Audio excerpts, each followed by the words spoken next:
walk on water or live by faith.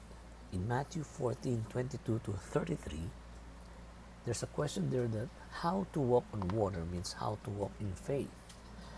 Full and abundant life is not automatic because you have to learn how to walk and to live by faith. And live that kind of life is the only to have hope. It requires faith with action. It requires steps of faith. You need to step out in faith. Step of faith or walking on water, this is to challenge all of us here sa paglakad sa pananampalataya. Peter began to believe in Christ and start walking on water. Supernatural yun. And there are times that we are on that situation, but God is challenging us to step out in faith. The God before us is the God today, as He never changes. Whatever circumstances we are facing are just only testings, as everyone passes through them. Walking on water is impossible by sight, but it is possible by faith. How to walk on water? The step of faith. Number one, it requires courage. But Jesus immediately said to them, take courage. It is, I don't be afraid. The I am who helped them escape in Egypt and cross the sea was the same as it is I who called Peter.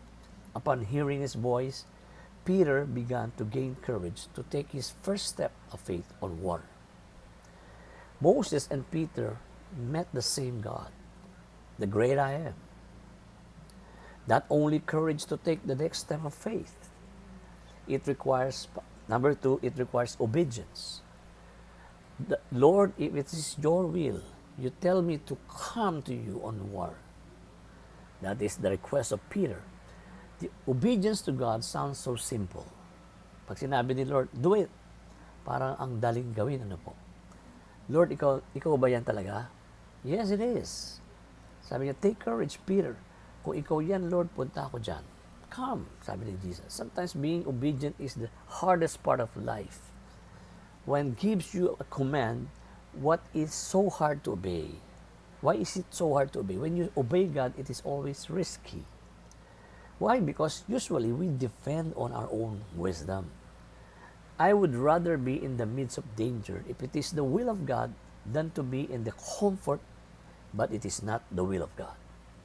Number three, it requires perseverance.